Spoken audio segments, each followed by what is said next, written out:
اما بعد فاعوذ باللہ من الشیطان الرجیم بسم اللہ الرحمن الرحیم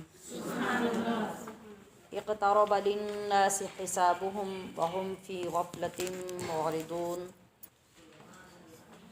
رب اشرح لی صدری ویسر لی امری واحلل عقدۃ من لسانی یفقہوا قولی اللہم ارنا الحق حقا وارزقنا اتباعہ وارنا الباطل باطلا وارزقنا اجتنابہ اللہم انفعنا بما علمتنا وعلمنا ما ينفعنا وزدنا علما اللہم اجعلنا من المستغفرین واجعلنا من عبادک الصالحین القانتین واجعلنا من اولیائک المقربین برأفتک یا ارحم الراحمین الصلاة والسلام علیک یا سیدی یا رسول اللہ وعلی آلک واصحابک یا حبیب اللہ الصلاة والسلام علیک یا سیدی یا رسول اللہ وعلى آلك وأصحابك يا حبيب الله مولاي صل وسلم دائما أبدا على حبيبك خير الخلق كلهم. کیا کریں گے ہم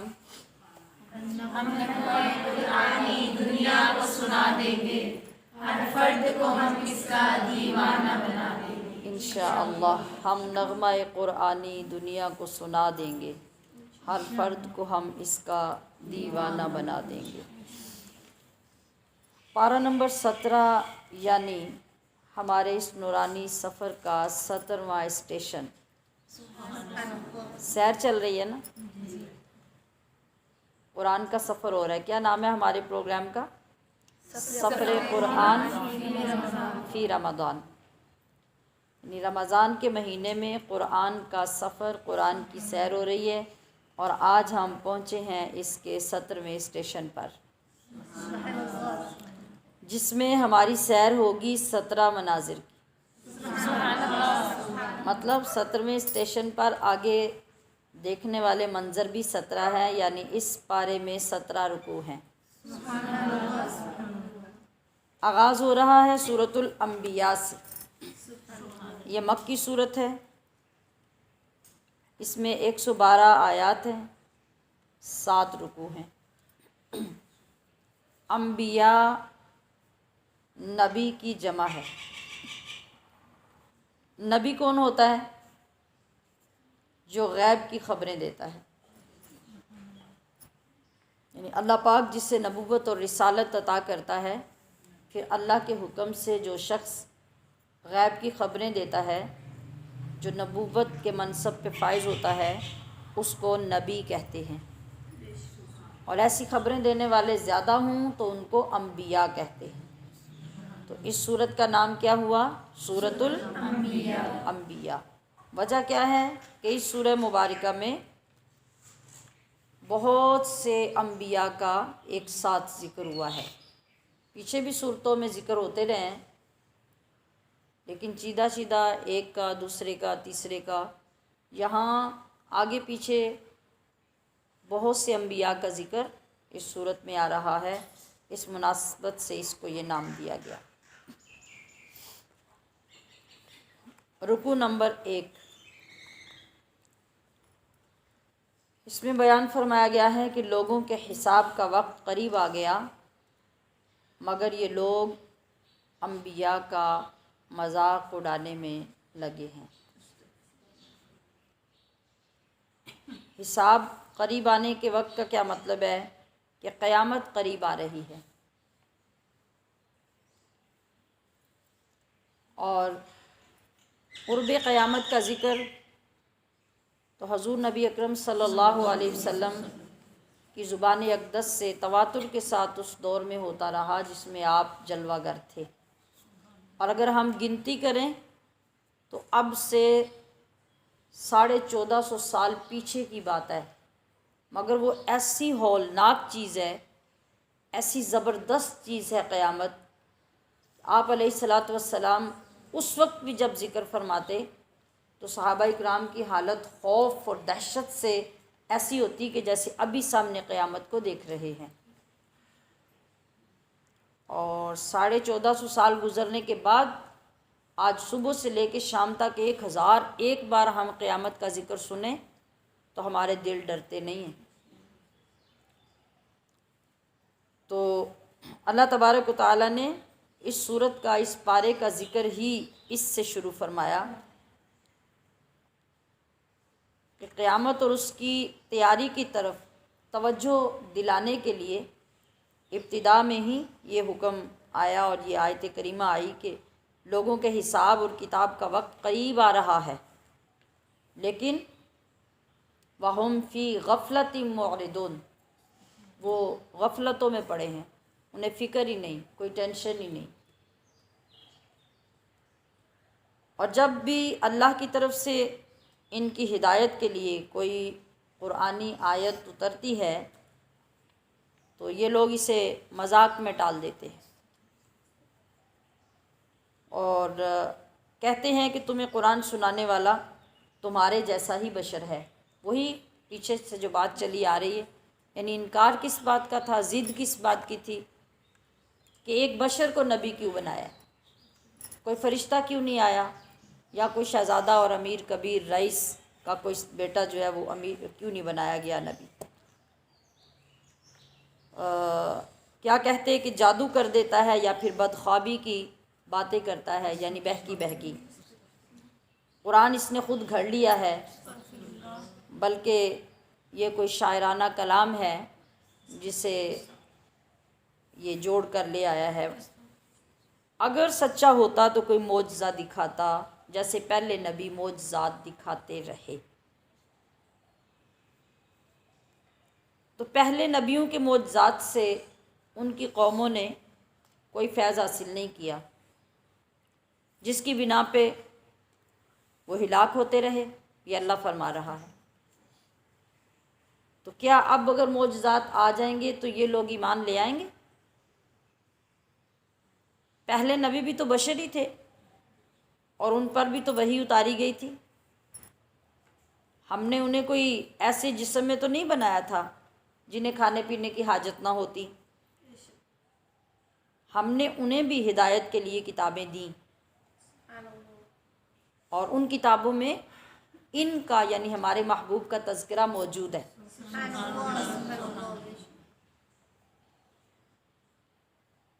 پھر اس میں ہر شعبہ زندگی کے اچھے برے لوگوں کے واقعات بھی موجود ہیں، مثالیں بھی موجود ہیں۔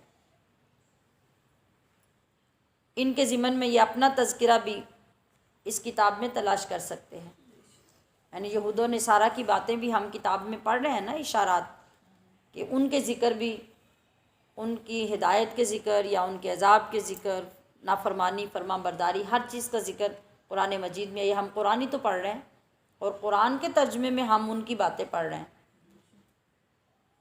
تو اگر انہیں کچھ بھی تھوڑی سی ہدایت نصیب ہو جائے تو وہ اپنی ان باتوں کو سن کے ہی ہدایت قبول کر لیں کہ آخر اس کتاب میں ہمارے پچھلوں کے ذکر کس نے لکھے ہیں۔ سوچنے والی بات ہے نا، اگر یہ سب جھوٹ ہے، یہ گھڑا ہوا ہے معاذ اللہ، تو نبی کہاں سے لائے ہیں پیچھے کی باتیں ساری؟ آدم علیہ السلام سے لے کے تو اپنے زمانہ اقدس تک ہر قوم کا نام، ان کی بستی، ان کے کرتوت، ان کے اوپر نازل ہونے والے عذاب کی کیفیت، یہ سب چیزیں کون بتا گیا حضور کو آ کے؟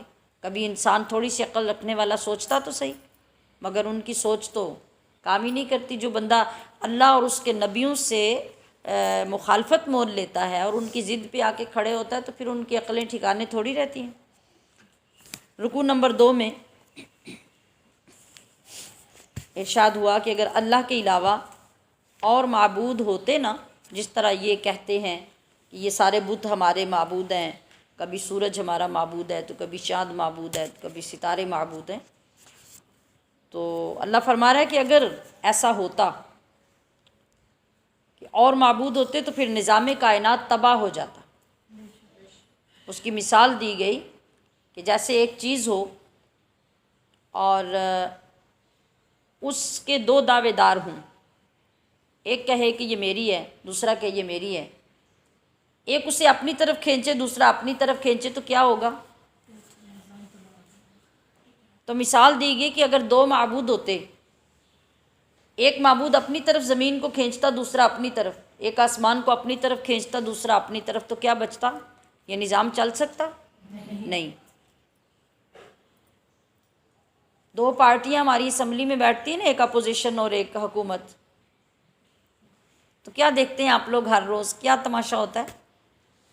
پھر اسی طرح سے فرمایا کہ اگر دو چلانے والے ہوں تو یقیناً اختلاف رائے رہے گا۔ ایک کہے گا کہ میں تو یہ نظام چلاؤں گا، دوسرا کہے گا میں یہ نظام چلاؤں گا۔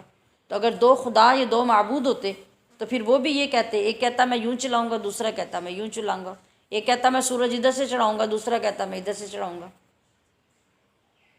ایک کہتا میں رات کے وقت دن لاؤں گا، دوسرا کہتا میں دن کے وقت رات لاؤں گا، پھر نظام چلتا؟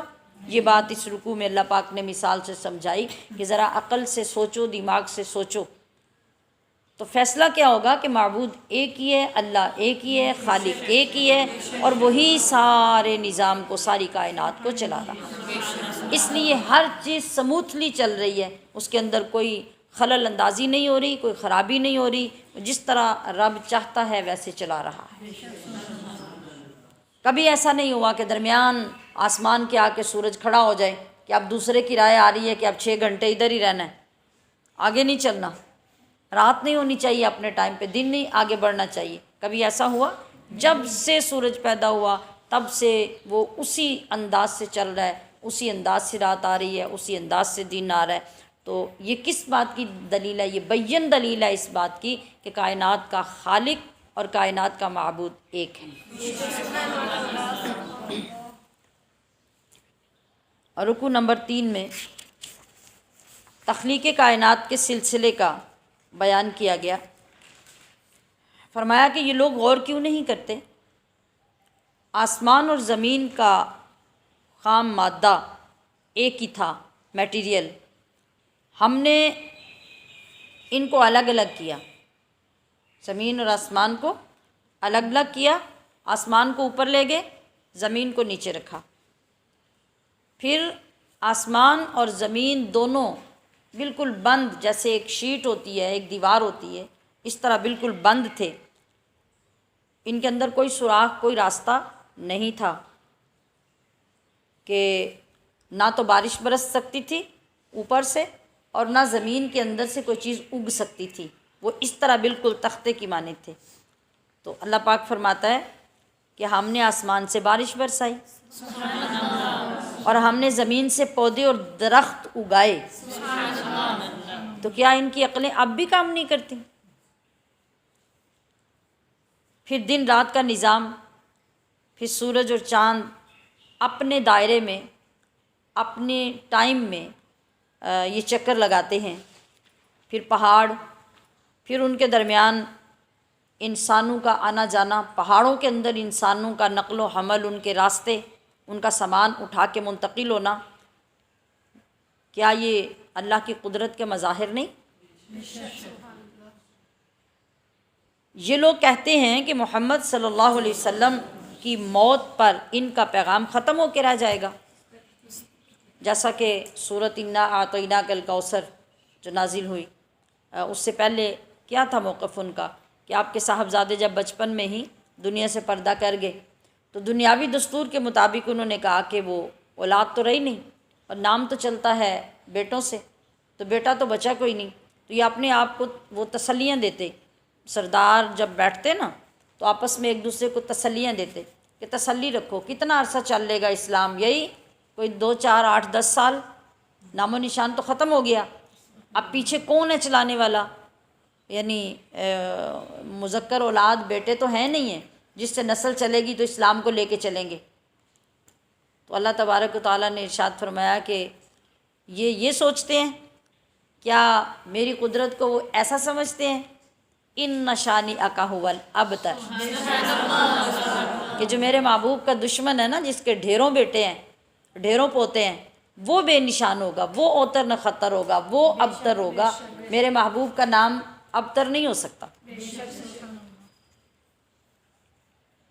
تو یہاں ان کی اس بات کو اللہ پاک یاد فرما رہا ہے کہ یہ کہتے ہیں کہ رسول اللہ صلی اللہ علیہ وسلم کی وفات ہو جائے گی تو اسلام ختم ہو جائے گا، دین ختم ہو جائے گا؟ کیا یہ اس بات کو سمجھنے سے قاصر ہے کہ آپ کے انتقال کی صورت میں یہ لوگ نہیں مریں گے؟ کیا انہوں نے دنیا میں بقائے دائمی کا کوئی معاہدہ کر رکھا ہے؟ یعنی اللہ تعالیٰ کراس کویسچن ان سے فرما رہا ہے کہ اگر میرے محبوب دنیا سے چلے جائیں گے، ان کی موت واقع ہو جائے گی، تو کیا ان کی موت واقع نہیں ہونی؟ انہوں نے نہیں جانا دنیا سے۔ ہر انسان نے موت کے مرحلے سے گزرنا ہے، ہر انسان نے موت کا ذائقہ چکھنا ہے، مگر اس کے اچھے اور برے اعمال کا بدلہ اس کو مل کر رہے گا، اسے اگنور نہیں کیا جائے گا۔ اللہ پاک نے ارشاد فرمایا کہ انسان بس ہے ہی بڑا جلد باز۔ میں تم لوگوں کو عنقریب اپنی نشانیاں دکھاؤں گا، جلدی مت کرو۔ یہ کون سی نشانیاں تھیں؟ وہی جو آج تک چل رہی ہے۔ اللہ نے پھر نشانیاں دکھائیں، ان کا تو نام و نشان ختم ہو گیا، ان کی نسلوں کو بھی کوئی نہیں جانتا، مگر محبوب کریم کے بیٹے نہیں تھے تو آج پوری دنیا سعادات سے بھری ہوئی۔ جنگل میں چلے جاؤ، بیابانوں میں چلے جاؤ، پہاڑوں میں چلے جاؤ، گاؤں میں چلے جاؤ، شہروں میں چلے جاؤ، کوئی جگہ ایسی نہیں ہوگی جہاں حضور کی اولاد موجود نہیں۔ رکوع نمبر 4، قیامت کے دن انصاف کا ترازو قائم ہوگا، کسی پر ظلم نہیں ہوگا۔ اللہ کے ذکر سے منہ موڑنے والے یہ نہیں سوچتے کہ ان کے جو باطل خدا ہیں کیا وہ ان کی حفاظت کرتے ہیں؟ وہ تو خود اپنی حفاظت نہیں کر سکتے۔ اصل بات یہ ہے کہ ہم نے ان ظالموں کو اور ان کے باپ دادا کو لمبے عرصے تک سہولتیں، آسائشیں دی ہیں، یہاں تک کہ اسی حالت میں وہ اپنی عمریں گزارتے رہے۔ کیا یہ نہیں دیکھتے کہ ہم زمین کو تنگ کرتے آ رہے ہیں؟ کیا انہیں یہ توقع ہے کہ یہ کبھی غالب آ جائیں گے؟ زمین تنگ کرنے کا مطلب کہ اسلام غالب آتا جا رہا ہے اور ان کے نام مٹتے جا رہے ہیں، ان کے اوپر زمین تنگ ہو جائے گی اور ایک وقت آئے گا کہ یا تو یہ اسی حالت میں مر جائیں گے یا اسلام لائے بغیر چارہ نہیں ہوگا۔ اگر اللہ کے عذاب کا جھونکا آ جائے تو پھر حسرت کے سوا ان کے پاس کچھ نہیں رہے گا، اور پھر یہ خود بولیں گے کہ ہم واقعی ظالم ہیں، ہم نے اپنے اوپر ظلم کیا ہے، کاش کہ ہم مان جاتے۔ تو اللہ فرما رہا ہے کہ سنو کہ قیامت کے دن انصاف کی ترازو کھڑی کی جائے گی، کسی پر کوئی ظلم نہیں ہوگا۔ اگر رائی کے دانے کے برابر بھی کسی کے پاس عمل ہوگا نا، اچھا یا برا، وہ دونوں ہی وہاں موجود ہوں۔ نہ برا عمل رائی کے دانے کے برابر غائب ہوگا اس کے نامہ اعمال سے، اور نہ ہی اچھا عمل۔ ہم پورا حساب دیں گے اور ہم حساب کرنے کے لیے کافی ہیں، ہمیں کسی کی مدد کی ضرورت نہیں ہے۔ رکوع نمبر 5، حضرت ابراہیم علیہ السلام نے بت توڑ دیے، نمرود نے آپ کو آگ میں ڈالا، مگر اللہ پاک نے آگ ٹھنڈی کر کے گلزار بنا دی۔ یہاں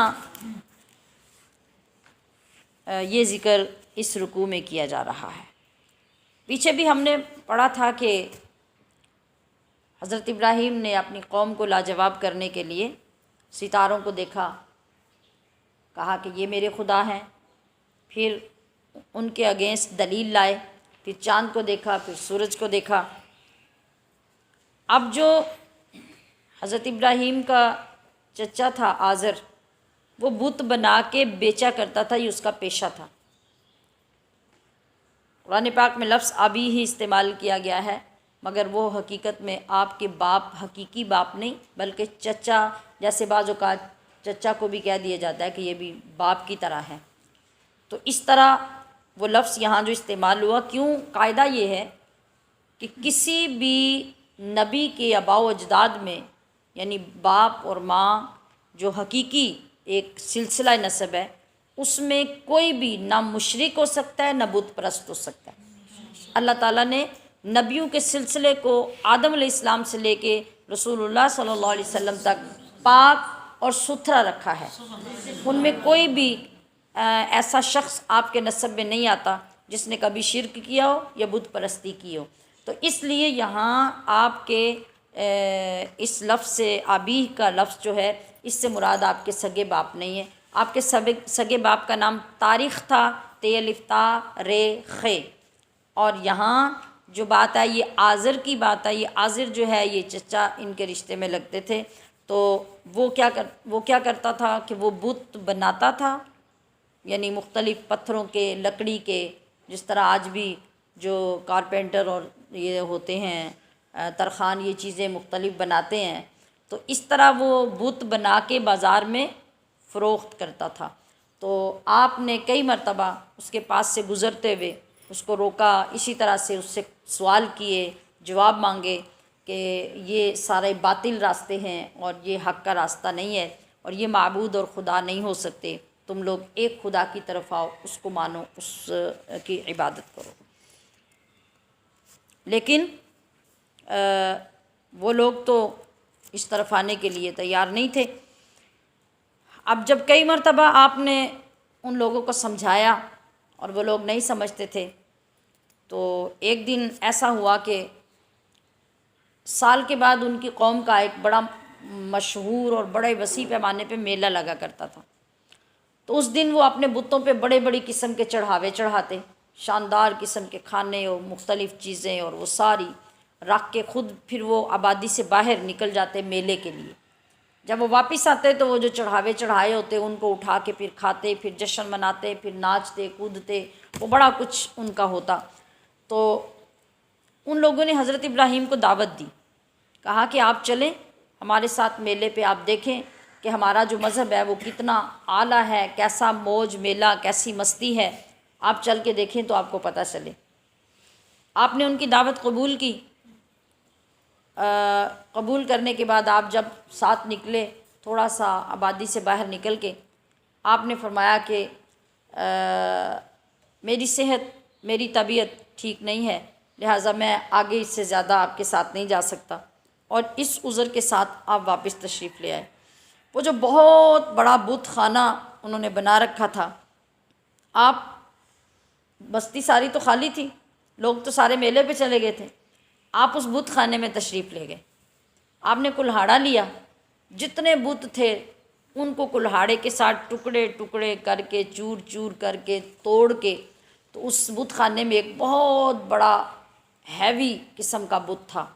تو آپ جو کلہاڑا تھا وہ کلہاڑا اس کے کندھے پہ رکھا اور گھر چلے گئے۔ وہ جب رات کو آئے نا واپس کھیل تماشے کرنے کے بعد، اب وہ جو چڑھاوے رکھے ہوئے تھے وہ انہوں نے آ کے کھانے تھے اور بتوں کو سلامیاں کرنی تھی۔ وہ جب آئے تو آ کے حیران پریشان کہ سب بت چکنا چور ہو چکے، اور کلہاڑا جو ہے وہ سب سے بڑے بت کے کندھے پہ ہے۔ وہ آ کے بڑے سیخ پا ہوئے، تو ایک دوسرے سے پوچھنے لگے کہ من فعل ھذا بآلہتنا انہ لمن الظالمین، ارے ہمارے خداؤں کے ساتھ یہ حشر کس نے کر دیا؟ جس نے بھی کیا وہ بڑا ظالم ہے۔ پھر جن لوگوں کو حضرت ابراہیم کے بارے میں پتہ تھا کہ یہ بتوں کی مخالفت کرتے ہیں اور ان کا انکار کرتے ہیں اور ان سے ہٹ کر اللہ کی عبادت کی دعوت دیتے ہیں، ان لوگوں نے ذکر کرنا شروع کیا۔ تو جو اس قوم کے بڑے تھے انہوں نے کہا کہ اس نوجوان کو بلایا جائے۔ جب حضرت ابراہیم علیہ السلام کو بلایا گیا تو ان سے پوچھا گیا کہ ہمارے خداؤں کے ساتھ آپ نے یہ سلوک کیا ہے؟ تو حضرت ابراہیم نے کہا کہ کلہاڑا تو تمہارے بڑے بت کے کندھے پہ، آپ پوچھتے مجھے ہو؟ اس سے پوچھو، اسی نے تمہارے بتوں کو توڑا ہوگا، اسی نے ختم کیا ہوگا۔ اب دیکھیے، یعنی یہ کیا ہے؟ یہ ہے حکمت۔ یعنی جب آپ اپنی سچائی پیش کرنا چاہتے ہیں تو آپ کو گفتگو کی حکمت بھی آنی چاہیے لاجواب کرنے کے لیے آپ کے پاس وہ سوال بھی ہونا چاہیے جس سے آپ اپنی حقیقت کو منوا سکیں۔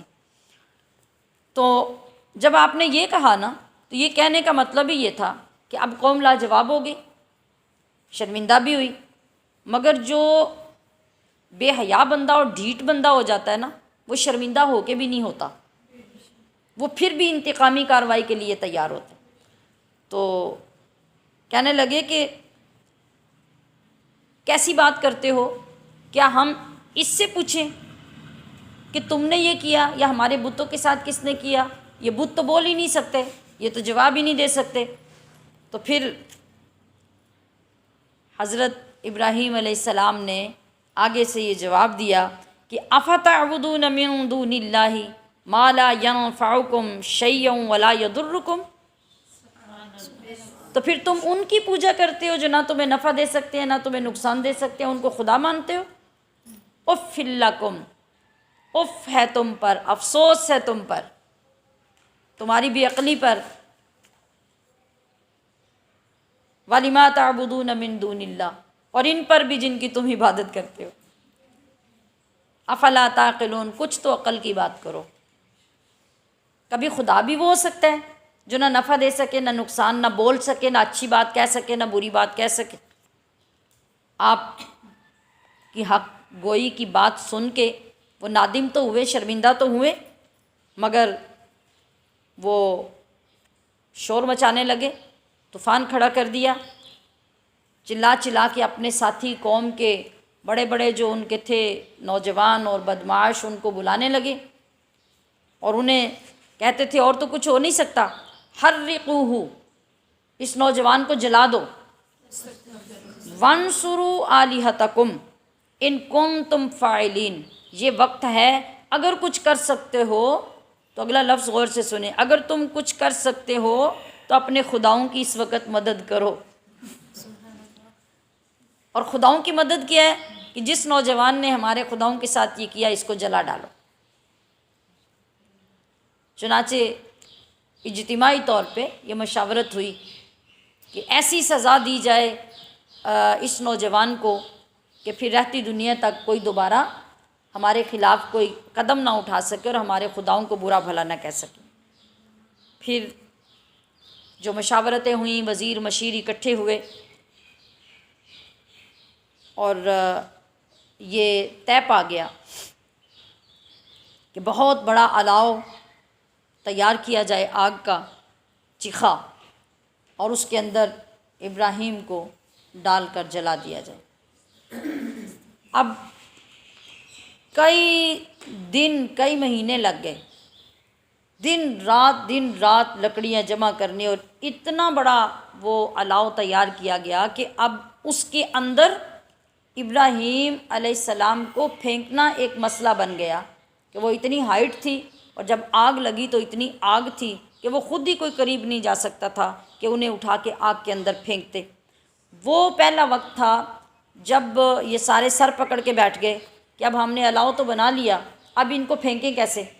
شیطان آیا پھر ان کا رہنما بن کے، ان کا خیر خواہ بن کے بزرگ کی شکل میں آیا، تو اس نے کہا کہ میرے پاس اس کا ایک حل ہے، ایک رائے میرے پاس ہے۔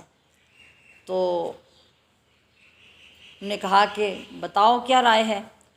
اس نے پھر وہ منجنیق تیار کرنے کا مشورہ ان کو دیا، وہ ایک جو بڑی سی مینول ایک مشین جو بنائی گئی جس کے اندر پتھر ڈال کے زور سے پھینکے جاتے، تو وہ بنائی جائے اور اس کے اوپر بٹھا کر حضرت ابراہیم کو کہا کہ اس نوجوان کو اس پہ بٹھا کے پھر دور منجنیق مشین کھڑی کر کے تو اس کے ذریعے اس الاؤ کے اندر ابراہیم کو آگ میں پھینکا جائے۔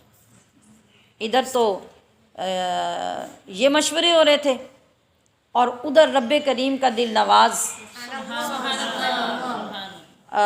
وہ ترانہ جو نازل ہونے والا تھا، ادھر وہ پلان ہو رہا تھا۔ ادھر جب تیاری ہو گئی ساری، الاؤ جلا دیا گیا، تو اللہ تعالیٰ کی مخلوقات چیخ اٹھیں کہ یا اللہ یہ تیرا خلیل ہے، تیرے سامنے زمین پہ یہ کیا ہونے جا رہا ہے، تو ہمیں اجازت دے کہ ہم تیرے خلیل کی مدد کے لیے جائیں۔ اللہ نے فرمایا کہ تم خود کہہ رہے ہو کہ وہ میرا خلیل ہے، تو پھر اگر وہ تم سے مدد لیتا ہے تو جاؤ جا کے آفر کر لو۔ پھر ہوا کے فرشتے آئے، پھر پانی کے فرشتے آئے، انہوں نے آ کے اپنی اپنی آفرز کی۔ پھر مختلف مخلوقات جو طاقت والی تھی وہ آئیں، انہوں نے اپنی اپنی آفر کی کہ ہم آپ کی خدمت کے لیے تیار ہیں، جو ہمارے ذمہ خدمت ہے آپ بتائیں۔ آپ ہر ایک سے یہی فرماتے کہ مجھے کسی کی حاجت نہیں ہے، میرا رب موجود ہے، وہ دیکھ رہا ہے اور وہ جانتا ہے کہ میرے لیے کیا بہتر ہے۔ تو پھر بعض نے کہا کہ آپ پھر اللہ سے دعا کریں، تو آپ نے فرمایا کہ میں اللہ سے دعا بھی نہیں کروں گا، میرا محبوب جس حال میں مجھے دیکھنا چاہتا ہے میں اسی حال میں خوش ہوں۔ تو اب پھر پوری طاقتیں صرف ہو گئیں، اور پوری طاقتیں صرف کر کے منجنیق کے ذریعے سے جب آپ کو پھینک دیا گیا تو اب جشن شروع ہو گئے کہ اب تو بچنے کی کوئی صورت ہی نہیں، ہم اپنے اس میں سارے پلان میں کامیاب ہو گئے، اور اب تو راکھ بھی ڈھونڈنے سے اتنی لکڑیوں میں اور اتنے الاؤ میں ابراہیم کی نہیں ملے گی۔ مگر تاریخ بتاتی ہے کہ آپ اس آگ میں، اب اس نے ٹھنڈا بھی تو ہونا تھا نا، اس نے بجھنا بھی تو تھا، اس پہ کتنا وقت لگنا تھا۔ تو مختلف اس کے اندر روایات ہیں۔ ایک تو یہ ہے کہ آپ آگ میں 7 دن تک رہے، ایک روایت میں ہے کہ آپ 40 دن تک رہے اس آگ کے اندر، کہ تب تک وہ جا کے آگ بجھی۔ پھر تیسری روایت میں ہے کہ 50 دن تک آپ اس آگ میں رہے اور لوگ انتظار کرتے رہے کہ آگ بجھے گی تو پھر ہم اندر سے اس کو، لاش کو نکالیں گے، راکھ کو نکالیں گے اور دنیا کو دکھائیں گے۔ مگر جو ہی منجنیق سے سفر کرتے ہوئے آپ ابھی اس آگ کے اندر تک پہنچے ہیں تو اللہ تبارک و تعالیٰ کا حکم آ گیا، قلنا یا نار کونی بردا وسلاما علی ابراہیم۔ آگ تو صرف ٹھنڈی نہیں ہوئی، وہ تو گلزار بن گئی۔ تو پھر جب اتنے دنوں کے بعد آگ تو جلتی رہی اپنے زور و شور کے ساتھ، اور ابراہیم رب کے پیدا کردہ باغ میں تشریف فرما رہے، اور اس کے بعد جب جا کے وہ سلسلہ نارمل ہوا تو وہ لوگ حیران رہ گئے کہ اتنا بڑا پلان بھی فیل ہو سکتا ہے۔ اسی لیے آج بھی ہمارے لیے یہ درس پوری کائنات میں گونجتا ہے اپنی دل نواز آواز کے ساتھ کہ آج بھی ہو جو ابراہیم کا ایمان پیدا۔ ہمارے اندر ایمان نہیں ہے نا، ہمارے اندر یقین نہیں ہے، ہم کچھ بھی کرنے کے قابل نہیں ہیں، اس لیے کہ ہم صرف ٹائٹل لگاتے ہیں اپنے اوپر ایمان کا، اور ایمان کا جذبہ حقیقت میں ہمارے اندر اترتا نہیں ہے۔ توکل اللہ کی ذات پہ ہمارا نہیں ہوتا، زبان سے بے شک جتنا جمع خرچ ہم کرتے رہیں مگر حقیقت میں اندر ہمارے کچھ نہیں ہوتا۔ شاعر کہتا کہ آج بھی ہو جو ابراہیم کا ایمان پیدا، تو کیا ہوتا ہے؟ آگ کر سکتی ہے انداز گلستاں پیدا۔ سبحان اللہ۔ اگر ایسا ایمان آج ہم بھی تلاش کریں اور اپنے اندر پیدا کریں تو آج ہماری نگاہوں کے سامنے، ہماری زندگیوں میں، ہماری مشکلات میں بھی وہ گلستان اللہ پیدا کرنے پہ قادر ہے۔ وہ تو معاذ اللہ کمزور نہیں ہوا نا، اس کی طاقت تو اتنی ہی ہے جس طاقت سے اس نے آگ کو وہاں گلزار بنایا تھا۔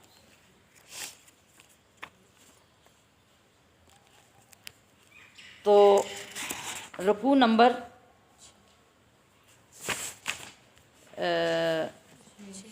رکوع نمبر 5 چل رہا ہے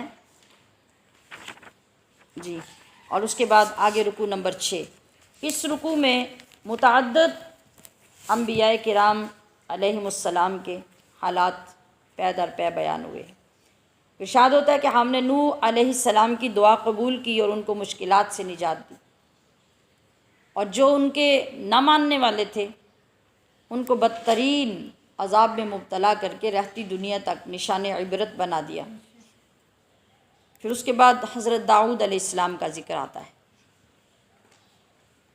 اللہ فرما رہا ہے کہ داؤد اور سلیمان یہ دونوں باپ بیٹا تھے، ان کی نبوت اور حکمرانی کل ذکر کیا تھا نا کہ ان کے پاس بادشاہت بھی تھی، نبوت بھی تھی، تو اس کے ساتھ ان کو فیصلہ کرنے کی اعلیٰ ترین بہترین صلاحیتیں عطا کی گئیں۔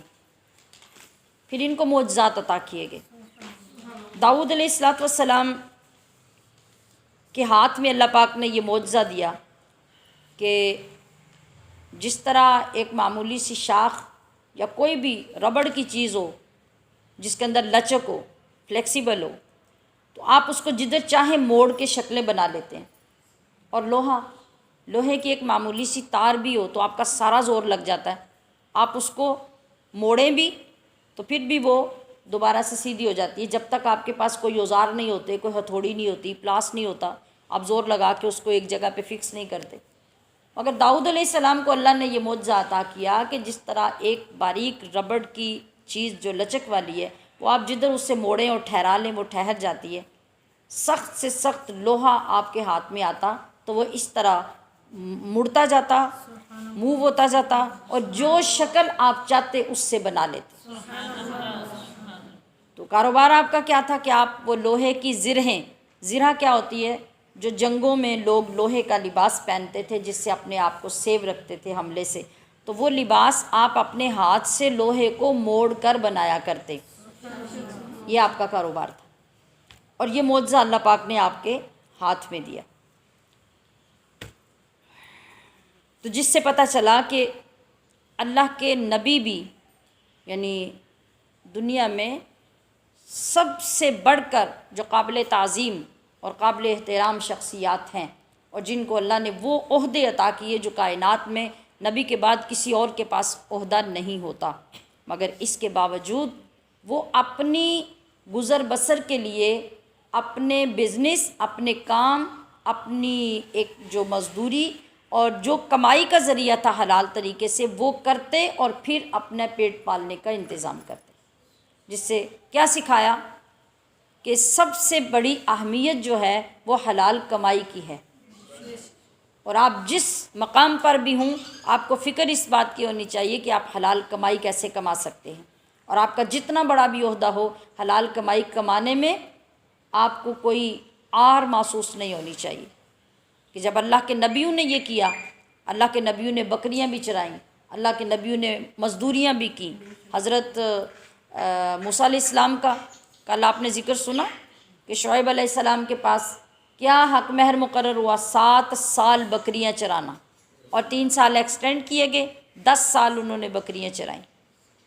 تو حضرت داؤد علیہ السلام، پھر ان کو جو فیصلہ کرنے کی بہترین صلاحیتیں دی گئیں، اور سلیمان علیہ السلام نے اس سے بھی زیادہ آسان جو فیصلہ پیش کیا۔ یہ یہاں پہ اس واقعے کا ذکر ہے، ڈیٹیل میں آگے چل کے پھر ان کا ذکر آئے گا، اور وہاں پھر ان کا ذکر انشاءاللہ کریں گے۔ یہاں سورہ نمل میں حضرت سلیمان کا ذکر ڈیٹیل سے آتا ہے۔ تو حضرت داؤد علیہ السلام کے پاس ایک مقدمہ آیا، رات کے وقت میں کسی آدمی کی ڈھیر ساری بکریاں تھیں، وہ کھلی تھیں اور کسی کے کھیت میں چلی گئیں، سارا کھیت تباہ کر دیا، اور وہ مقدمہ لے کے حضرت داؤد علیہ السلام کے پاس آ گئے۔ حضرت داؤد علیہ السلام نے فیصلہ کیا، سارا جائزہ لیا، تو پتہ چلا کہ جتنا بڑا کھیت خراب ہوا ہے، فصل ساری تباہ ہو گئی ہے، کم و بیش اتنی ہی مالیت کی اس بندے کی بکریاں ہیں۔ تو آپ نے فیصلہ یہ کیا کہ یہ جتنی بکریاں ہیں جس کا کھیت خراب ہوا ہے اس کو دے دی جائیں۔ وہ لوگ فیصلہ کروا کے جب اٹھے، باہر نکلے تو آگے حضرت سلیمان علیہ السلام ملے۔ اس وقت آپ کی عمر 11 سال تھی۔ اپنے گھروں میں جو 11 سال کے بچے ہیں ان کو تصور میں لائیں، حضرت سلیمان 11 سال کے بچے تھے۔ تو آپ نے حضرت داؤد علیہ السلام جو ان کے باپ تھے ان کے فیصلے کا احترام بھی قائم رکھا، اور فرمایا کہ اس سے آسان فیصلہ بھی ہو سکتا ہے۔ آپ نے فرمایا کہ وہ آسان فیصلہ کیسے ہے؟ تو آپ نے فرمایا کہ اس طرح کہ جن لوگوں کی بکریوں نے کھیت اجاڑا ہے ان سے کہا جائے کہ اس کھیت کو دوبارہ سے ہل چلا کے تیار کریں، اس کے اندر فصل لگائیں، اور جب تک دوبارہ فصل اگ کر اس سٹیج پہ نہ آ جائے تب تک ان لوگوں کی بکریاں کھیت کے مالک کو دے دی جائیں، وہ ان کا دودھ پئیں، ان سے فائدہ حاصل کریں، اور جس وقت دوبارہ کھیت پک کر اتنا تیار ہو جائے تو بکریاں مالک کو واپس کر دی جائیں اور کھیت والوں کو کھیت دے دیا جائے۔ حضرت داؤد علیہ السلام نے اپنا فیصلہ واپس لے کے حضرت سلیمان علیہ السلام کے فیصلے کو نافذ کر دیا۔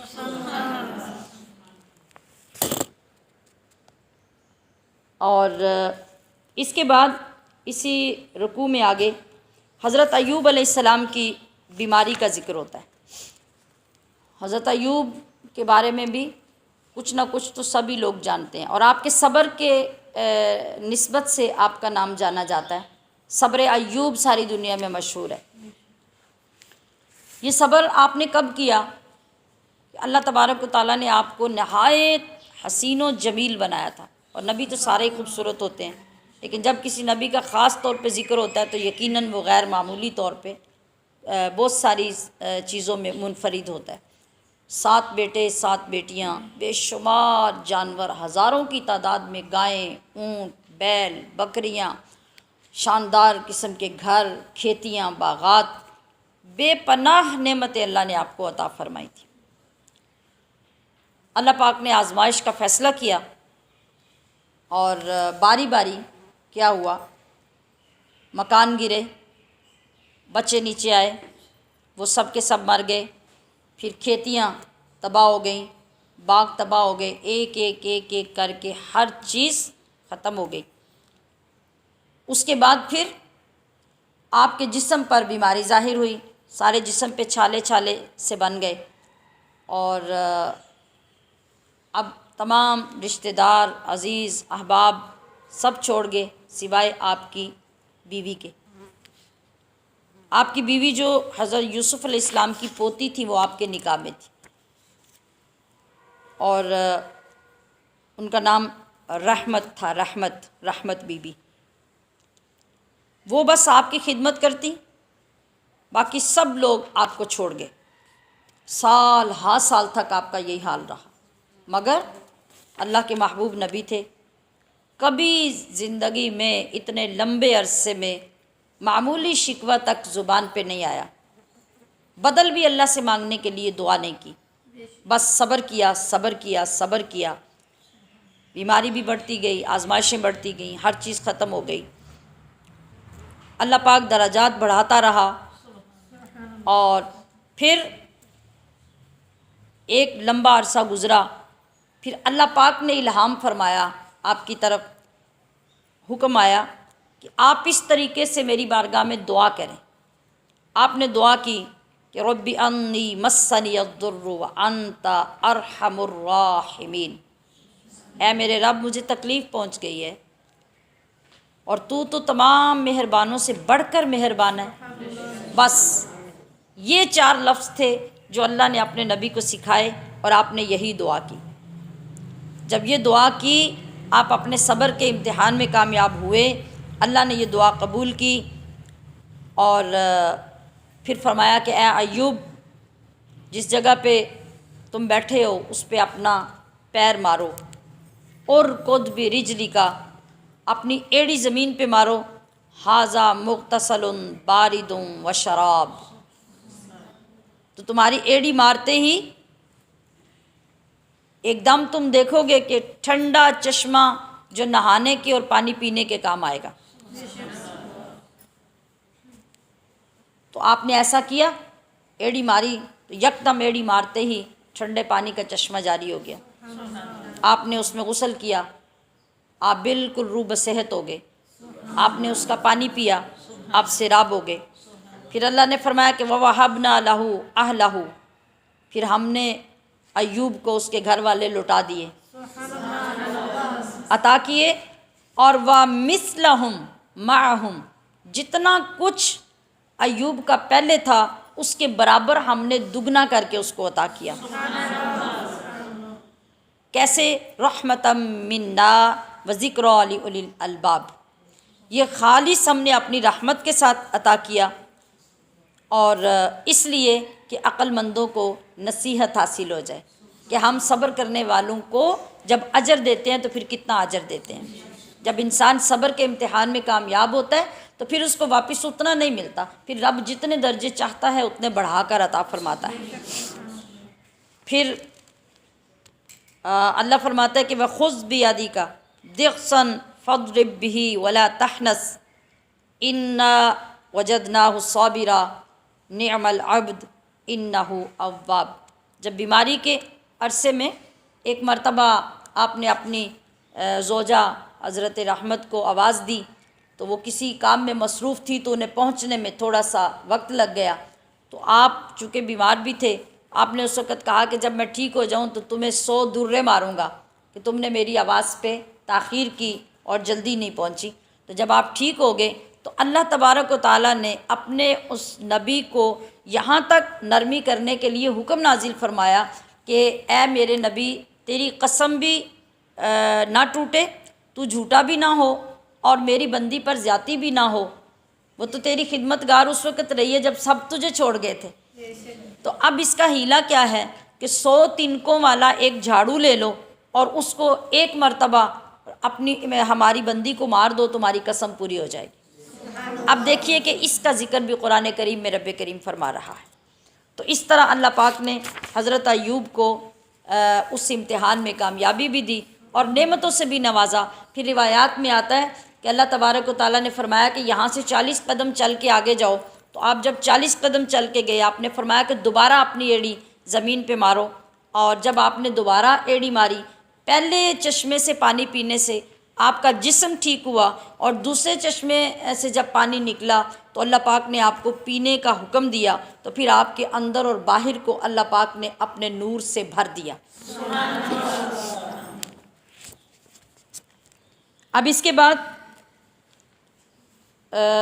حضرت اسماعیل کا ذکر، حضرت ادریس کا ذکر، حضرت ذوالکفل کا ذکر، یہ مختصر طور پہ اسی رکوع کے اندر ان کے نام اور ان کی یاد دلائی گئی ہے اور ان کی ثابت قدمی کا ذکر کیا گیا ہے۔ پھر فرمایا گیا کہ اس کے بعد مچھلی والے نبی ذات الحوت فرمایا گیا، یعنی یہ بھی ایک پیار کی ادا ہوتی ہے کہ کسی نسبت کے ساتھ اپنے کسی محبوب کو یاد کرنا۔ کہا کہ وہ مچھلی والا نبی یونس، یہاں اس کا ذکر ہے، اور ان کا ایمان افروز ذکر کیا گیا یہاں کہ جب وہ اپنی قوم کو تبلیغ کرتے رہے کہ وہ اللہ کو مانیں، اس کی توحید پر ایمان لائیں، مجھے اس کا رسول مانیں، تو باقی قوموں کی طرح وہ قومیں بھی ہٹ دھرمی کا اور ضد کا مظاہرہ کرتی رہیں۔ آپ نے فرمایا کہ ٹھیک ہے تم لوگ نہیں مانتے تو بس اللہ کا عذاب آ رہا ہے، اور آپ یہ کہہ کر رات کے وقت آبادی سے نکل گئے۔ اور ان کو پتہ تھا، قوم والوں کو مزاج جانتے تھے کہ اگر تو یونس علیہ السلام اپنی بستی میں موجود رہے تو پھر تو سمجھو کہ آپ ہمیں ڈرانے کے لیے کہہ رہے ہیں، اور اگر وہ ہمیں کہنے کے بعد بستی سے نکل گئے تو پھر سمجھو کہ عذاب آ رہا ہے۔ ایسا ہی ہوا، آپ چلے گئے۔ اب جیسے ہی صبح ہوئی تو سیاہ کالے بادل آسمان سے نکلنے لگے، چھانے لگے، اور یہ لوگ اب خوف زدہ ہو گئے کہ اب تو واقعی عذاب آئے گا۔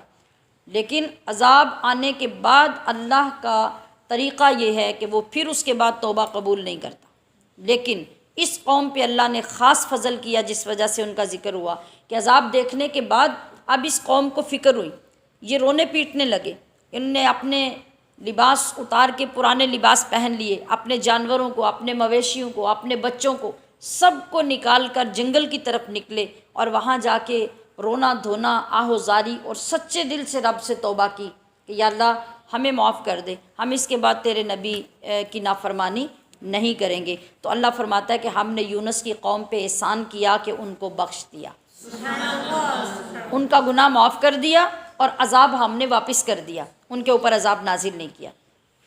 ادھر جب حضرت یونس علیہ السلام نکل گئے تھے بستی سے، یہ لوگ جو ہیں یہ رو رہے تھے، تڑپ رہے تھے، اور ایسے میں یہ لوگ ایک اللہ کے نیک بندے کے پاس گئے اور جا کر انہوں نے کہا کہ اس طرح ہمارے نبی جو کیا ہیں حضرت یونس علیہ السلام وہ ہمیں چھوڑ کے چلے گئے، اور اس طرح اللہ تعالیٰ کا عذاب نازل ہو رہا ہے اور ہم نے توبہ کرنے کا ارادہ کیا۔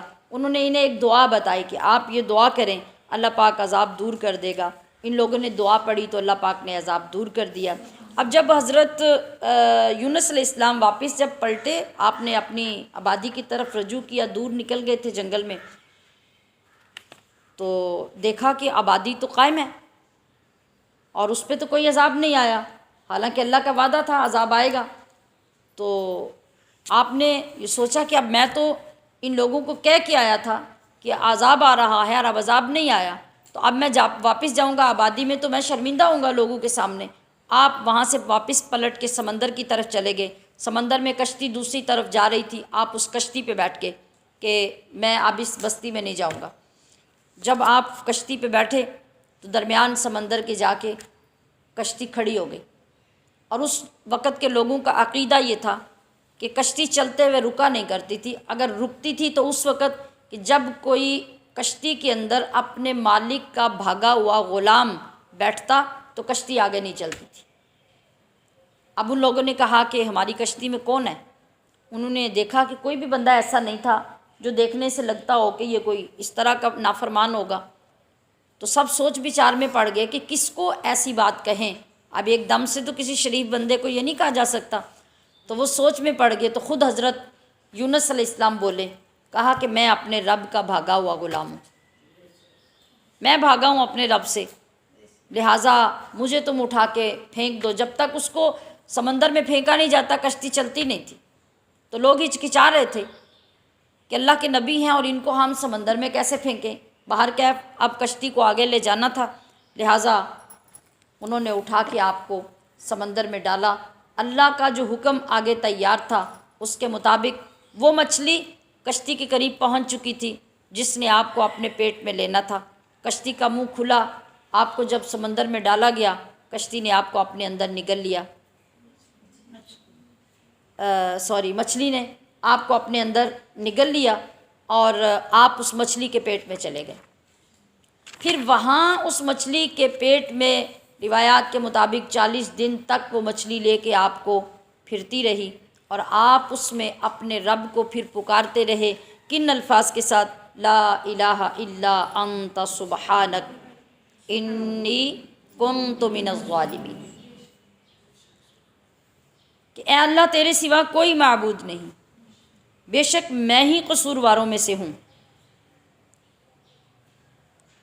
یہ وظیفہ سب سے پہلے جسے آیت کریمہ کہا جاتا ہے آپ نے پڑھا، اور کتنی بڑی مصیبت تھی، جہاں سے نکلنا آنا بالکل ممکنات میں سے تھا ہی نہیں، مگر اس کی برکت سے اللہ کریم نے مچھلی کو حکم دیا، وہ پھر ساحل پہ آئی، اس نے آ کے آپ کو باہر زمین پہ اگلا، اپنے اندر سے نکالا، اور اتنے دن مچھلی کے پیٹ میں رہنے سے آپ بالکل اس طرح ہو چکے تھے جیسے پہلے دن کا پیدا ہونے والا بچہ ہوتا ہے۔ پھر آپ کی نشو و نما کے لیے، آپ کی حفاظت کے لیے، آپ کی تقویت کے لیے اللہ پاک نے غیب سے اس ساحل کے اوپر کدو کی بیل اگائی، اور ایک دم سے آنن فانن اگ کر اس نے سایہ کیا، جس میں آپ نے کچھ وقت گزارا، اور آپ تندرست ہونے کے بعد پھر اپنی قوم میں واپس تشریف لائے، اور وہ قوم آپ پر ایمان لائی اور آپ کی فرما بردار ہو کر زندگی گزارنے لگی۔ پھر حضرت زکریا علیہ السلام کا ذکر ہوتا ہے اسی رکوع میں کہ انہوں نے دعا کی تھی، رب لا تذرنی فردا وانت خیر الوارثین، کہ اے رب مجھے اکیلا مت چھوڑ اور میرا بہترین وارث پیدا فرما۔ تو اللہ فرما رہا ہے کہ پھر ہم نے اس بڑھاپے کی عمر میں حضرت زکریا کی بیوی جو بانجھ تھی، جو اولاد پیدا نہیں کر سکتی تھی، اس کو تندرستی بھی عطا کی، اور پھر یحییٰ جیسا خوبصورت بیٹا بھی عطا فرمایا۔ اب آگے فرمایا کہ یہ جتنے نبی ہیں جن کا ذکر ہوا، یہ سب کے سب ایک ہی جماعت کے فرد ہیں، اور تم لوگوں کے لیے ہم نے ایک ہی دین تجویز کیا جس کا نام اسلام ہے، لہٰذا اے لوگوں مجھے اپنا رب تسلیم کرو اور میری عبادت کرو۔ اس رکوع میں انبیاء کی یہ دعوت کا تذکرہ بھی کیا گیا کہ اب اس ساری دعوت کو یہ قرآن جو میں نے اپنے محبوب کے نازل کیا یہ بیان کر رہا ہے، تو اب تو تمہیں سمجھ آ جانی چاہیے کہ یہ تو طریقہ میرے تمام نبیوں کا رہا ہے۔ رکوع نمبر 7 میں وہ خوبصورت ٹائٹل پیش کیا گیا ہے، وہ خاص اعزاز جو ہمارے پیارے آقا صلی اللہ علیہ وسلم کو رب کریم نے عطا فرمایا، اور وہ کیا ہے؟ وما ارسلناک الا رحمۃ للعالمین۔ کیونکہ اب پیچھے نبیوں کا ذکر ہوا تھا نا، ہر قوم کے لیے، ہر زمانے کے لیے نبی آتے رہے، جاتے رہے، دعوت دیتے رہے، تبلیغ کرتے رہے۔ اب آ کے ان سب کا پس منظر اور ان کے مقامات بیان کرنے کے بعد اب اللہ بیان فرما رہا ہے کہ تمہیں سمجھ آئے کہ میرے محبوب کا مقام کیا ہے، کہ وہ اپنے اپنے زمانوں میں آتے رہے، اپنی نبوتوں کے اعلان کرتے رہے، مگر تمہارے زمانے میں میرا جو محبوب آیا ہے، نہ اس کا زمانہ ختم ہوگا، نہ اس کی قوم محدود ہوگی، نہ اس کا علاقہ محدود ہوگا، بلکہ وما ارسلناک الا رحمۃ للعالمین۔ اے حبیب، ہم نے تو سارے جہانوں کے لیے آپ کو رحمت بنا کے بھیجا ہے۔ اب آگے سورۃ الحج شروع ہو رہی ہے۔ یہ سورت بھی اپنے نام کے ساتھ اپنا مقصد بتا رہی ہے کہ اس میں حج کا عام اعلان کر دیا گیا، اور پھر حج کے متعلق کچھ احکام بھی بیان کیے گئے، اس وجہ سے اس کا نام سورۃ الحج ہے۔ اس کے علاوہ اس میں جہاد کے احکام بھی، قیامت کے احکام بھی، توحید کے بارے میں بھی بیان کیا گیا۔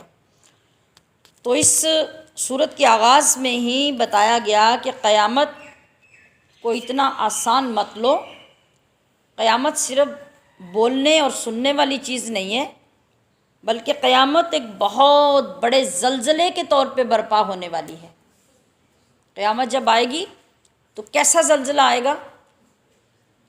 اذا زلزلت الارض زلزالها واخرجت الارض اثقالها، کہ زمین کے اوپر ایسا زلزلہ آئے گا کہ زمین کے اندر جو کچھ بھی ہے وہ سب کچھ زمین اگل دے گی، باہر آ جائے گا، اور باہر کھڑے آسمانوں تک نظر آنے والے پہاڑ ریزہ ریزہ ہو کر اس طرح اڑتے ہوئے تمہیں نظر آئیں گے، جس طرح روئی دھننے والی مشین پہ اگر آپ جائیں تو روئی کے چھوٹے چھوٹے سے گولے جو اڑتے ہوئے نظر آتے ہیں، پہاڑ زمین پہ یوں اڑتے ریزہ ریزہ ہو کے، بلکہ آسمان بھی اسی طرح اڑتے ہوئے نظر آئیں گے۔ ایسا زلزلہ ہوگا قیامت کا۔ تو پھر سوچو، ذرا غور کرو کہ وہ قیامت کیا ہے جس کا بار بار تمہیں یاد دلایا جاتا ہے۔ فرمایا گیا کہ دودھ پلانے والی مائیں اپنے بچوں کو دودھ تک پلانا بھول جائیں گی۔ اس کا ذکر کیوں کیا گیا؟ روٹی کھلانے کا ذکر کیوں نہیں کیا گیا؟ اس لیے کہ ماں جس وقت دودھ پلاتی ہوتی ہے نا، اس وقت جو بچے کے ساتھ اس کا تعلق ہوتا ہے اور جو نرمی اور رقت اس کے اندر ہوتی ہے، وہ بچے کے بڑے ہونے کے ساتھ ساتھ کم ہوتی جاتی ہے، مضبوط ہوتی جاتی ہے، اور وہ ایسا ایک نازک رشتہ ہوتا ہے اور ایسے نرمی کا رشتہ ہوتا ہے، رحم دلی کا رشتہ، کہ اس سے آگے کوئی اور رحم دلی کی مثال نہیں ہوتی۔ تو اس وقت میں قیامت کا زلزلہ ایسا ہوگا کہ دودھ پلانے والی ماں اپنے دودھ پیتے بچے کو بھی بھول جائے گی،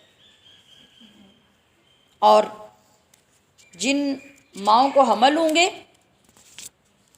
اس دہشت سے ان ماؤں کے حمل ساقط ہو جائیں گے، ضائع ہو جائیں گے۔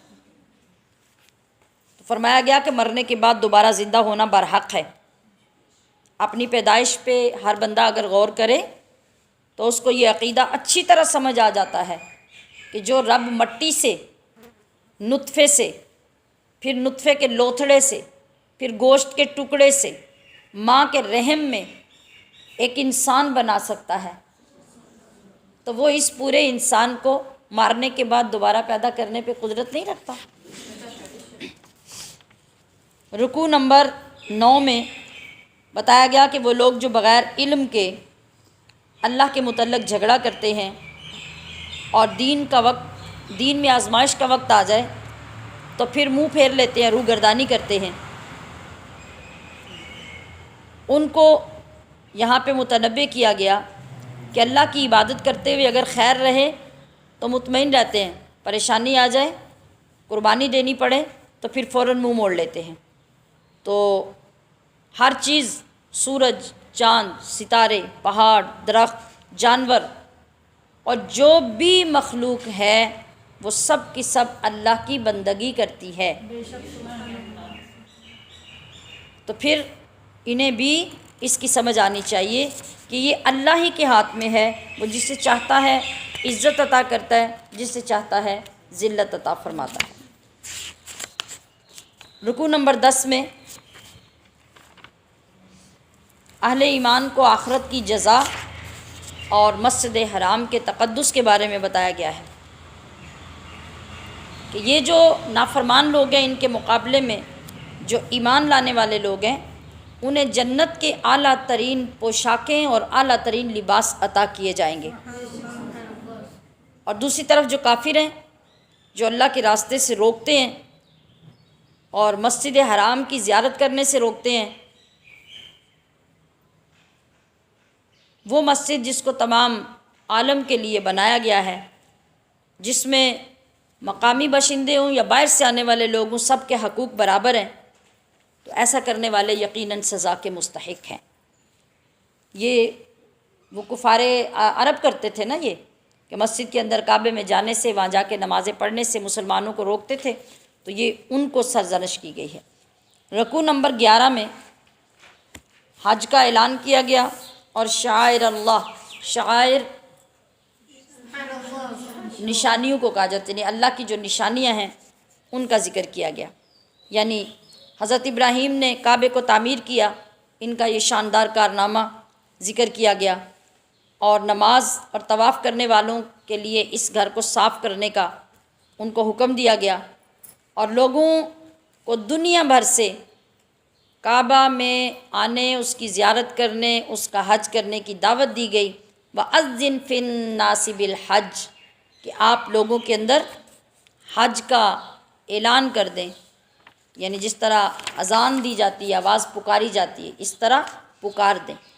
تو اس وقت جو آپ نے پکارا، اور پھر عالم ارواح میں جہاں جہاں تک آواز گئی، جن روحوں نے جو باپوں کی پشتوں میں تھی اور ماؤں کے رحمے میں تھی، ان سب نے اس وقت جب سن کر لبیک کہا، تو مرنے سے پہلے وہ ضرور حرم کعبہ میں حج کے لیے جائیں گے، اور جو روحیں خاموش ہو گئیں وہ زندگی میں وہاں نہیں جا سکیں گی۔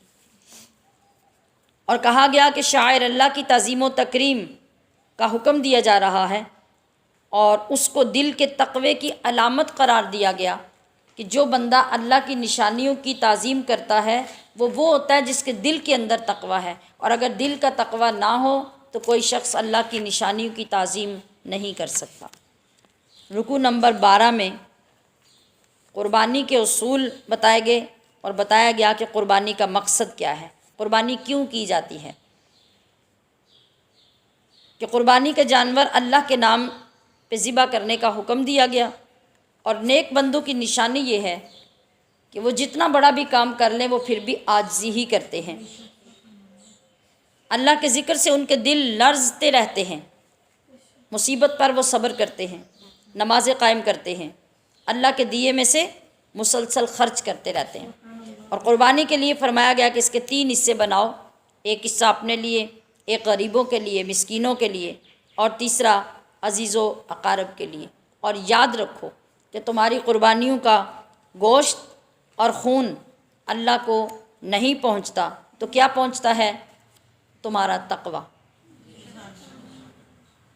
جتنا تقوی ہوگا اس کے برابر تمہیں قربانی کا ثواب ملے گا، اور اگر تقوی نہیں ہوا، دکھاوا، ریاکاری، نمود، تشہیر، تو پھر سمجھو کہ تم نے جانور کو ضائع کیا، پھر اس کا تمہیں کوئی اجر نہیں ملا۔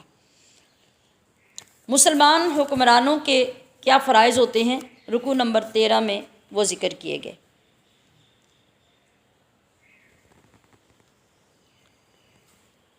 فرمایا کہ آج مظلوموں کو جنہیں ان کے گھروں سے ناحق نکالا گیا، صرف اس جرم میں کہ وہ کہتے تھے کہ ہمارا رب اللہ ہے، ان ظالموں نے ان پہ ظلم کیا اور ان کے خلاف جنگ کی اجازت دی۔ اگر اس طرح اللہ تعالیٰ مظلوموں کی مدد نہ کرتا اور ان کے ذریعے ظالموں کا زور نہ توڑتا تو عبادت خانے تو زمین سے ختم ہو جاتے۔ اللہ اپنے دین کی مدد کرنے والوں کی ضرور مدد کرتا ہے۔ تو فرمایا کہ جب ہم کسی بھی قوم کو سرپرستی دیں، حکمرانی دیں، اقتدار دیں، تو ان کی ذمہ داریاں کیا ہیں؟ کہ وہ نماز قائم کریں، زکوٰۃ ادا کریں، لوگوں کو نیکی کا حکم دیں، برائی سے منع کریں، یہ تمام کام اللہ کی طرف سے انہیں بتائے جا رہے ہیں۔ آج ہمارے ہاں بربادی کیوں ہوتی ہے؟ ہماری حکومتیں تباہ کیوں ہوتی ہیں؟ ان سے اچھے کام کیوں نہیں ہوتے؟ دیکھا جائے تو پھر ہمیں خود ہی فیصلہ کرنے میں آسانی ہو جائے گی کہ کتنے حکمران ہیں جو برائی سے منع کرتے اور نیکیوں کا حکم دیتے ہیں، کتنے حکمران ہیں جو نمازیں قائم کرتے اور زکوٰۃ ادا کرتے اور رب کی عبادت میں پابند ہوتے ہیں۔ اگر آج بھی اس حکم کی پابندی کرنی شروع کر دی جائے تو بربادی کا سامان ختم ہو جاتا ہے۔ رکوع نمبر 14 میں فرمایا گیا کہ شیطان ہر نبی کی راہ میں رکاوٹیں ڈالتا رہا، لیکن اللہ پاک نے ہمیشہ اپنے نبیوں کی حفاظت کی۔ یہ ہم مسلسل پڑھ رہے ہیں کہ کسی جگہ پہ بھی شیطان نے اپنا جال پھیلانے میں کسر نہیں چھوڑی، وہ اپنے کام کرتا رہا، لوگوں کے دلوں میں برے خیالات ڈالنے کے لیے آگے بڑھ کے مختلف صورتوں میں ابھی آپ نے سنا کہ جب ابراہیم علیہ السلام کے لیے الاؤ تیار کیا گیا تو شیطان نے آ کے کیا رول ادا کیا، تو ہر جگہ پہ پہنچا، مگر ہر جگہ پہ اللہ نے اپنے نبیوں کو بچایا اور ان کی دعوت کو کامیاب کیا۔ رکوع نمبر 15، اللہ کی راہ میں ہجرت کرنے والوں کے لیے خوشخبریاں، یعنی جو بھی اللہ کی راہ میں ہجرت کرتے ہوئے قتل کر دیا گیا یا فوت ہو گیا یا پہنچ گیا، ان کے لیے اللہ کے ہاں بہترین رزق ہے، پسندیدہ رہائش ہے، جنت میں داخلے کی خوشخبری ہے جو اللہ پاک نے دنیا میں ہی ان کو سنا دی۔ رکوع نمبر 16 میں اللہ تعالیٰ نے ہر چیز انسان کے لیے مسخر کی ہے، اس کا ذکر ابھی پیچھے بھی ہم نے پڑھا، اور ہر قوم کو اللہ تعالیٰ نے اپنے اپنے دور میں الگ نظام حیات عطا کیا ہے، یعنی ہر قوم کے اپنے جو طریقے، اپنے قاعدے، اپنے ضابطے، ہر زمانے میں، ہر علاقے میں، ہر ملک میں آج بھی اگر ہم دیکھیں تو کلچر مختلف ہیں، ایسے ہی ہمیشہ سے اللہ پاک نے ہر قوم کو، ہر زمانے کو اپنے اپنے کلچر عطا کیے، لیکن نظام زندگی جو ہے وہ سارے کا سارا اللہ کے حکم سے ہی قائم ہے، اور یہ ساری تبدیلیاں اور سارے نظام اللہ ہی کے اختیار میں ہیں، وہ جس کو چاہے جیسا ضابطہ عطا کر دے، جس کو چاہے جیسا کلچر عطا کر دے، وہ اس پہ قادر ہے۔ تو ہماری جرأت یہ نہیں ہونی چاہیے کہ ہم ان چیزوں پہ اعتراض کریں، اختلاف کریں، بلکہ ہمارا کام یہ ہے کہ جو رب ہمیں حکم دے ہم اس کے پابند ہوں، ہم اس پہ عمل کریں۔ جو کسی اور قوم کو دیا تھا وہ اس کی پابند تھی کہ وہ اس حکم پہ عمل کرتی۔ تو قرآن ہمیں جو سکھاتا ہے، جو سناتا ہے، ہمارے لیے یہ ضروری ہے کہ ہم اس پہ عمل کریں اور اپنا سر تسلیم خم کر دیں۔ رکوع نمبر 17 جو آخری رکوع ہے آج کے اس پارے کا، اس میں اللہ تعالیٰ نے معبود برحق اور معبودان باطل، یعنی یہ جھوٹے خدا جو انہوں نے بنا رکھے تھے، اور خود اپنے ذات کے اندر فرق سمجھانے کے لیے ایک خوبصورت مثال دے رہا ہے۔ وہ مثال کیا ہے کہ اے کافرو، تم اللہ کے علاوہ جن کی پرستش کرتے ہو، یعنی جتنے بھی تمہارے بت ہیں، جو بھی تمہارے معبود ہیں، وہ تو ایک مکھی بھی نہیں بنا سکتے۔ اور آپ غور کریں، انسان نے جہاز بنا لیا ہے مگر مکھی کا پر بھی نہیں بنا سکتا۔ یہی تو فرق ہے۔ اللہ تعالیٰ نے جو چیزیں اپنے اختیار میں رکھی ہیں وہ کیوں رکھی ہیں؟ کہ انسان جہاں تک چاہے ترقی کر لے۔ چاند پہ پہنچ گیا نا انسان، سیاروں پہ پہنچ گیا، لیکن اللہ تعالیٰ نے جو قدرتیں اپنے ہاتھ میں رکھی ہیں وہاں کا یہ ارادہ بھی نہیں کر سکتا۔ اب یہی مثال دیکھیں کہ اللہ نے کتنی بڑی مثال دی کہ جہاز تو بنا لیا، مکھی تو دور کی بات ہے، مکھی کا پر بھی نہیں بنا سکتا۔ آگے اللہ پاک نے فرمایا کہ مکھی کو چھوڑو، بنانے کو چھوڑو، یہ اتنے کمزور ہیں، اتنے لاغر ہیں کہ مکھی جیسی کمزور ترین مخلوق اگر ان کے کھانے میں سے کوئی چیز اٹھا کے لے جائے تو ساری دنیا اکٹھی ہو کے اس سے واپس لینا چاہے تو لے نہیں سکتی۔ اللہ کی قدرت کا اندازہ کیجیے، کیسی مثال دی اللہ پاک نے۔ تو فرمایا کہ ذرا سوچو کہ جو ماننے والے ہیں، جو پوجا کرنے والے ہیں، وہ کتنے کمزور ہیں، اور جن کی پوجا کی جا رہی ہے وہ کتنے کمزور ہیں۔ یہ لوگ اللہ کے نبی اور رسولوں کا انکار کر کے اللہ کی ناقدری کر رہے ہیں، اس لیے کہ اللہ کے جو نبی ہیں وہ سارے تو اللہ نے منتخب کر کے بھیجے ہیں، تو پھر سوچیں کہ وہ کتنے طاقتور ہیں، اور ان کی طاقت ان کے معجزات کی صورت میں اللہ پاک نے لاتعداد مرتبہ ہر دور میں دکھائی۔ اللہ کے راستے میں جہاد کرنے کا حق ادا کرو، اور اس بات پہ یقین رکھو کہ ملت اسلامیہ ہی دراصل ملت ابراہیمی ہے۔ تو نبی کریم صلی اللہ علیہ وسلم اپنی امت کے اعمال پہ گواہ بنیں گے، اور یہ امت، حضور کی امت، پچھلی تمام امتوں کے اعمال کی گواہی دے گی۔ لہٰذا اللہ نے فرمایا کہ تم نماز ادا کرتے رہو، زکوٰۃ دیتے رہو، اور اللہ کی رسی کو مضبوطی سے تھامے رکھو۔ اللہ بہترین مددگار اور بہترین کارساز ہے۔ ہر حالت میں جب اللہ کے دامن رحمت سے جڑے رہو گے اور اس کو مضبوطی سے تھامے رہو گے تو تمہارا دشمن جتنا بھی مضبوط ہوگا وہ کبھی کامیاب نہیں ہو سکے گا۔ مشکلات جتنی بھی زیادہ آ جائیں، ماحول جتنا بھی ناسازگار ہو، مگر تم اپنے رب کی رحمت کا پلہ تھامے رکھو اور اس کی ذات پر یقین رکھو، اور یہ دنیا کو بتاتے رہو کہ ہوا مولاکم فنعم المولا ونعم النصیر۔ تو کوئی طاقت تمہیں ناکام نہیں کر سکتی۔ وما علیہ الا البلاغ